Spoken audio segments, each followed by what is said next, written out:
how to put widgets on iPhone home screen. Hey everyone, welcome back to the channel. If you're new here, don't forget to hit the subscribe button and turn on the notification bell to not miss any updates. So let's dive right in. First things first, unlock your iPhone and then press on any blank space of the home screen. Now you'll see edit option on the top left, tap on it and there you'll find the add widget option.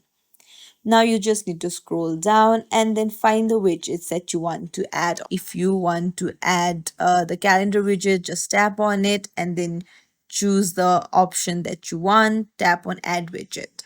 So you just have to hit done. Now if you want to add more widgets, then go to edit again, choose the other widgets that you want and tap on add widget.